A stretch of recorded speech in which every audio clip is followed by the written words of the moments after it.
Hi hello everyone, అందరు ఎలా ఉన్నారు? మేమైతే చాలా బాగున్నాము. హోప్ మీరు కూడా బాగున్నారని అనుకుంటున్నాను. Welcome back to my channel and welcome back to the one more video. So ఈ వీడియోలో నేను చిన్న పిల్లలకి అంటే 5 months బేబీస్కి మనం ఫస్ట్ రాగి మాల్ట్ ఇంట్రడ్యూస్ చేస్తాం కదా. సో ఆ రాగి మాల్ట్ పౌడర్ని ఎలా ప్రిపేర్ చేసుకోవాలి and that using traditional method మేము ఎలా ప్రిపేర్ చేసుకున్నాము అదంతా ఈ వీడియోలో అయితే నేను చూపిస్తాను. వీడియోని చివరి వరకు చూడండి. సో వీడియోలోకి వెళ్ళే ముందు మీలో ఎవరైనా ఫస్ట్ టైం ఇంకా నా వీడియోస్ చూస్తుంటే ప్లీజ్ సబ్స్క్రైబ్ చేసుకొని చూడండి. సబ్స్క్రైబ్ చేసుకున్నాక పక్కనే ఉన్న బెల్ ఐకాన్ని కూడా క్లిక్ చేయండి. సో దట్ నేను ఫర్దర్గా వీడియోస్ అప్లోడ్ చేయగానే నోటిఫికేషన్ అనేది మీకు వస్తుందన్నమాట. సో ఇంకా లేట్ చేయకుండా let's get into the video. మీరు ఇది ఒక డిస్క్లైమర్ అనుకోవచ్చు. మనం చిన్న పిల్లలకి చేస్తున్నాం కాబట్టి మంచిగా కేర్ఫుల్గా చేయడానికి ట్రై చేయండి. సో ఇది ఒక డిస్క్లైమర్ లాగా చెప్తున్నా నేను. సో ఫస్ట్ మీరు ఇందాక చూసారు కదా క్లిప్పింగ్లో, అక్కడైతే ఫస్ట్ మంచిగా రాగులను అయితే ఒక 4 to 5 times అయితే వాష్ చేసుకోవాలన్నమాట. వాష్ చేసుకున్నాక వాటిని ఇంట్లోనే నీడలోనే బాగా ఆరబెట్టుకోవాలన్నమాట. ఇది కొంచెం డ్రై అవ్వడానికి ఒక 2 days అయితే పడుతుంది. తొందర పడేసి ఎండలో అయితే ఆరేయకండి, ఇంట్లోనే నీడలో అయితే ఆరబెట్టుకోవాలి. సో దాని తర్వాత మంచిగా క్లీన్ చేసుకోవాలన్నమాట. వీటిలో దుమ్ము కానీ ఏదైనా చిన్న చిన్న రాళ్ళు ఏదైనా డస్ట్ అలా ఉంటుందేమో మంచిగా క్లీన్ చేసుకోవాలి. సో క్లీన్ చేసుకున్న తర్వాత మేమైతే ఇక్కడ నేను చెప్పాను కదా ట్రెడిషనల్ మెథడ్లో చేస్తున్నాము అని చెప్పేసి, సో అందుకోసం ఇదైతే తీసుకున్నాము. విసర్రాయి అని అంటారు కదా. సో మేము దీంట్లో వేసి ఇప్పుడు పిండిని మాల్ట్ పౌడర్ని ప్రిపేర్ చేస్తామన్నమాట. సో ఇది లేని వాళ్ళైతే దీన్ని స్కిప్ చేసేసి ఇది లేని వాళ్ళు ఇక్కడ నుంచి ఇంకా మిక్సీ వేసేసుకోవాలన్నమాట. డ్రై అయిన తర్వాత ఆ రాగుల్ని మిక్సీ వేసేసుకోవచ్చు. బట్ మాకు ఇది అవైలబుల్లో ఉంది అంటే నేను పట్టి కూర్చున్నా అనమాట, ఇందులోనే చేయాలి అని మా అమ్మకి. సో నా ఫస్ట్ బేబీకి ఫస్ట్ ఫుడ్ నేను ఇందులో చేసి తినిపించా.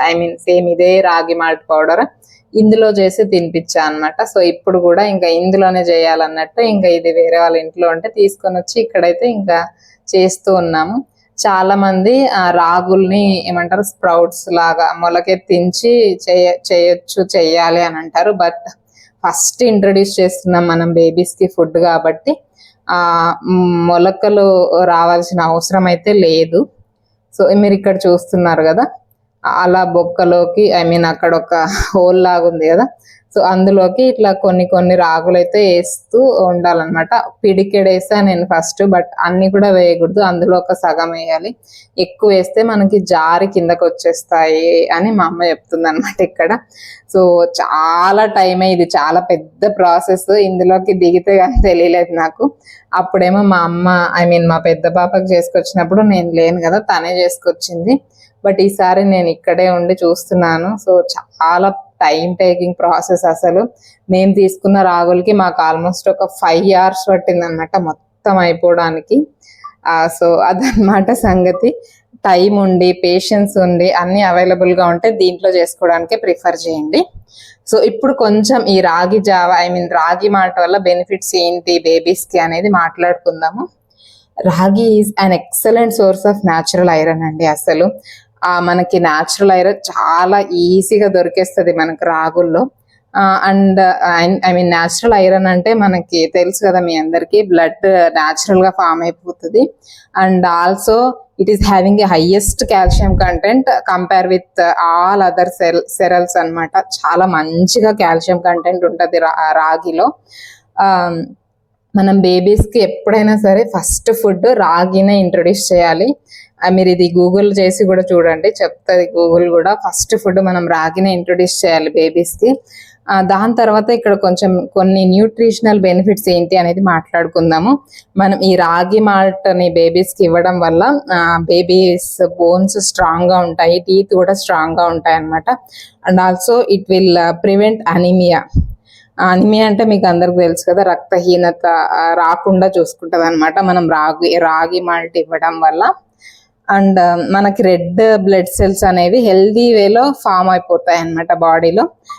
ఐరన్ డెఫిషియన్సీ అయితే అస్సలు ఉండదు మనం రాగుల్ని ఎక్కువ కన్జ్యూమ్ చేయడం వల్ల, బేబీస్కి ఇవ్వడం వల్ల. ఈవెన్ మనకైనా అంతే. అండ్ కాన్స్టిపేషన్ ప్రాబ్లం కూడా ఉండదన్నమాట మనం బేబీస్కి రాగి మాల్ట్ ఇంట్రడ్యూస్ చేయడం వల్ల.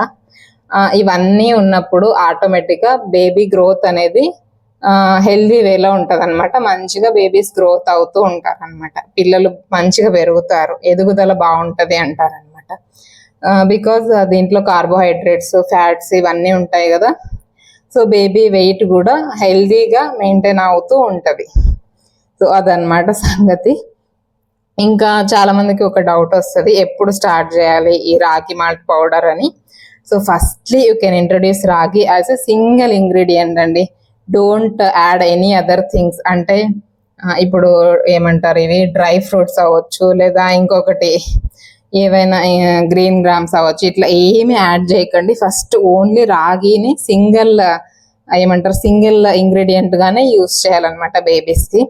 దాని తర్వాత మీరు మిగతాది యాడ్ చేసుకోవచ్చు. సో ఎప్పుడు నుంచి స్టార్ట్ చేయాలి అంటే, చాలా మంది 6 months ప్లస్ నుంచి స్టార్ట్ చేస్తారు, బట్ నేను 5th month నుంచే స్టార్ట్ చేశాను మా బేబీస్ ఇద్దరికి. సో వాళ్ళకి పర్లేదు, వాళ్ళు డైజెస్ట్ చేసుకోగలుగుతున్నారు అన్నప్పుడు నేను ఇంకా కంటిన్యూ చేస్తాను అనమాట. సో ఎలా సర్వ్ చేయాలి బేబీస్కి అని అంటే, ఏం లేదండి, ఫస్ట్ మీరు ఒక టేబుల్ స్పూన్ ఆఫ్ రాగి పౌడర్ తీసుకొని అందులో కొంచెం వాటర్, కొన్ని పాలు అనమాట, చాలా లిటిల్ బిట్ వేసుకోవాలి. వాటర్ కొంచెం ఎక్కువ వేసుకోవాలన్నమాట. సో బాగా మంచిగా కలిపేసుకున్నాక ఇంకా పొయ్యి మీద పెట్టి బాగా కలుపుతూ ఉండాలన్నమాట. అదొక కన్సిస్టెన్సీ అయితే ఫామ్ అయిపోతుంది. బట్ మంచిగా కుక్ అవ్వాలి రాగి. అంటే ఎక్కువ కుక్ అవ్వకుండా మనం బేబీస్కి పెట్టేస్తే కొన్ని ప్రాబ్లమ్స్ అయితే ఫేస్ చేయాలి. సో మంచిగా కుక్ అవ్వాలన్నమాట. సో అప్పుడే ఈజీగా డైజెస్ట్ అవుతుంది, లేదంటే చాలా ప్రాబ్లమ్స్ అయితే వస్తాయి. ఏదైనా సరే చిన్న పిల్లలకి పెట్టేటప్పుడు మంచిగా బాగా కుక్ అవ్వనివ్వాలి. ఓవర్ కుక్ కాదు, అలా అని అండర్ కుక్ కూడా కాదు, మంచిగా వండాలన్నమాట మనం. సో అప్పుడే ఎలాంటి ప్రాబ్లమ్స్ అయితే రావన్నమాట. మీరు ఇక్కడ చూసారు కదా, 2 kgs రాగులకి ఇలా అయితే పౌడర్ అయితే వచ్చింది. బట్ మనం ఇప్పుడు దీన్ని డబుల్ లేయర్ మెథడ్లో జల్లించుకోవాలన్నమాట. ఫస్ట్ అయితే ఇప్పుడు ఈవెన్ మిక్స్ చేసిన వాళ్ళైనా అంతే. సో ఇట్లా మొత్తం అంతా మిక్స్ చేసేసుకున్న తర్వాత ఇప్పుడు మనం జల్లించుకోవాలి వీటిని. ఫస్ట్ ఒక జల్లెడ ఉంటుంది కదా, సో దాంట్లో ఫస్ట్ ఇట్లా జల్లెడ పట్టుకోవాలన్నమాట. సో దీని తర్వాత ఇంకొక ప్రాసెస్ కూడా మనం ఫాలో అవ్వాలి. డెఫినెట్గా ఫాలో అవ్వండి, బికాస్ మనం ఇది చిన్న బేబీస్కి తినిపిస్తున్నాము. చూసారా ఇక్కడ ఎంత వేస్ట్ ఉంటుందో. ఇదంతా రాగి పైన ఉన్న బ్రౌన్ కలర్ పొట్టు అనమాట. సో అదంతా వేస్టేజ్ అయిపోయి ఆ బ్రౌన్ కలర్ లేయర్ లోపల ఉన్న ఆ రాగి, ఒరిజినల్ రాగి అంటారు కదా, సో అది మాత్రమే మనకి పిండి లాగా పడుతుంది. సో ఇలా పట్టేసుకున్న తర్వాత ఇంకొక గిన్నెకి ఒక కాటన్ వేల్ డబల్ లేయర్లో వేసేసుకొని ఇట్లా కట్టేసుకొని దాంట్లో ఇప్పుడు జల్లించుకోవాలన్నమాట. సో ఇదే డబుల్ లేయర్ మెథడ్లో అయితే జల్లెడ పట్టుకోవాలి. సో ఇలా చేస్తేనే మనం ఆ బేబీస్కి కొంచెం మంచిగా డైజెస్ట్ అవుతుంది, వాళ్ళు కూడా మంచిగా తింటారు. ఇలా తొక్క ఉందనుకోండి వాళ్ళు కూడా ఇష్టపడరు. సో చూసారు కదా వేస్ట్ ఎంత వచ్చిందని ఇక్కడ. సో మొత్తం ఇప్పుడు మేము తీసుకున్న 2.5 kgsకి క్లీన్ చేసుకున్నప్పుడు ఒక 1/2 kg వెళ్ళిపోయాయి. సో మొత్తం ఇట్లా పిండి పట్టేసుకున్నాక పిండి అయితే ఇంత వచ్చిందనమాట. సో నాకు ఆల్మోస్ట్ ఒక 500 grams అట్లా వచ్చిందనమాట పిండి అంతే. సో అదనమాట. డెఫినెట్గా ఇట్లా ఒకసారి ట్రై చేయండి, వేస్టేజ్ అయినా పర్లేదు, బట్ బేబీస్కి చాలా హెల్దీగా ఉంటుంది అనమాట. ఈజీగా డైజెస్ట్ అయిపోతుంది. సో రాగిలో ఉండే antioxidants and dietary fibres cholesterol లెవెల్ని కూడా తగ్గిస్తాయి అన్నమాట, బాడీలో ఉన్న కొలెస్ట్రాల్ లెవెల్ని. సో హోప్ ఈ వీడియో అయితే మీకు నచ్చిందని అనుకుంటున్నాను, ఎంతో కొంత హెల్ప్ అయిందని అనుకుంటున్నాను. సో వీడియో నచ్చితే డెఫినెట్గా లైక్ చేయండి, అండ్ ఎవరికైనా హెల్ప్ అవుతుంది మీ ఫ్రెండ్స్ అండ్ ఫ్యామిలీకి కూడా షేర్ చేయండి. ఇలా ట్రై చేస్తే మాత్రం డెఫినెట్గా కామెంట్స్లో చెప్పండి, లేదా ఇన్స్టాగ్రామ్లో చెప్పండి. సో అంతా అయిపోయింది ఈ వీడియో. నెక్స్ట్ వీడియోలో మళ్ళీ కలుసుకుందాం. Until then take care, bye bye, thank you for watching.